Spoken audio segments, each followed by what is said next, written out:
The role of the internet loser. How does one define the internet loser?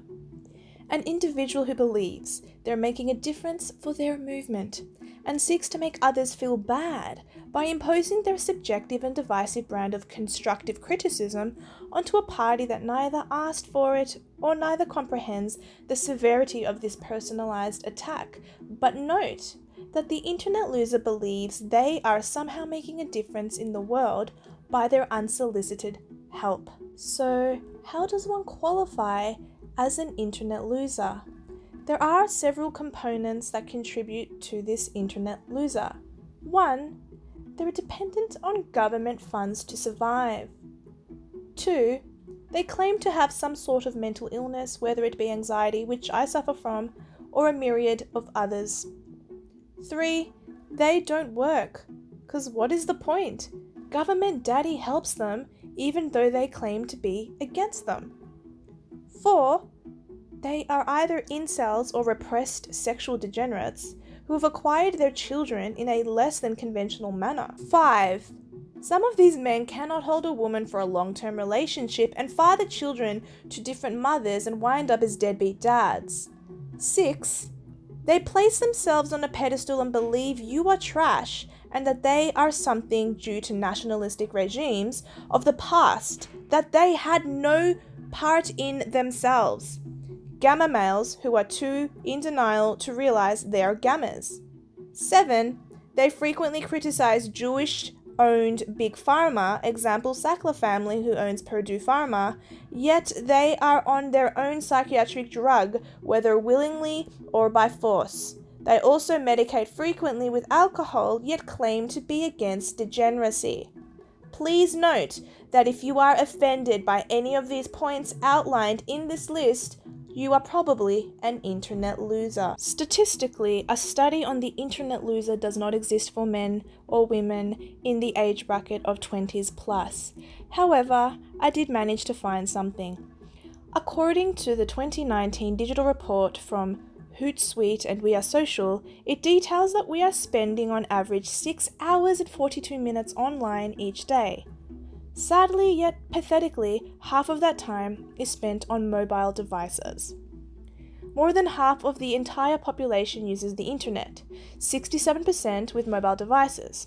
Internet users is 4.388 billion of the 7.6 billion of the population. And here is the most relevant to this analysis. 45% of the population use social media. The upsurge has also been rather surprising. An extra 2% of internet usage went up with mobile devices. This equates to 100 million. Internet users, generally speaking, went up 9.1%. This is an additional 367 million people online. And lastly, with social media, which sucks the life out of the internet loser, the usage in 2019 went up an extra 9%. This means an extra 288 million people on social media. How does one remedy this situation? Well, as someone who was forced into the internet loser category for several months, let me tell you there is hope. My internet usage has more than halved. How is this done? Distract yourself with life. Make sure you hang out with your best friends. Call them if you are not in close proximity to them and enjoy their companionship. Spend time with your loved ones, whether it is through a camera phone or in the same room. Seek out your siblings, your cousins, and their children and have family days and have outings.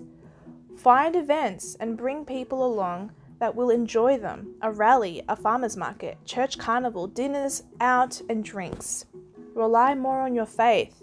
Surrounding oneself with faith-based people and good people who consist of honor, loyalty, and character. Prayer through unleashing to your Savior or your higher power. Fellowship with fellow believers. Take a hobby outside of the internet. Read more books. Give back by partaking your efforts in more charitable projects. Write a story and keep a journal. Spend time baking, cooking, gardening. Exercise more by walking the dog, personal training, hiking, or whatever it is. Spending less time on mainly Telegram and other such social media sites is the answer. According to collegeinfogeek.com, they recommend some of the following. Hold yourself accountable. Have a work-only computer.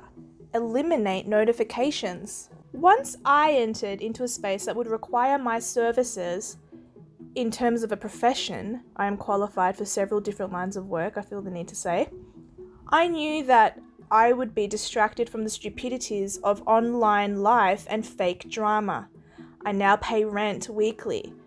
I am waking up at 5:30 a.m. each day and head to work. I have diagnosed anxiety, for those who are wondering, and yet choose not to take government benefits for having a mental illness.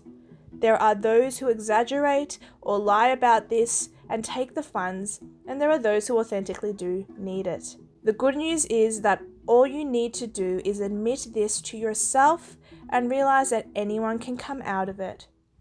Are you an internet loser? Don't fret. There is hope for everyone.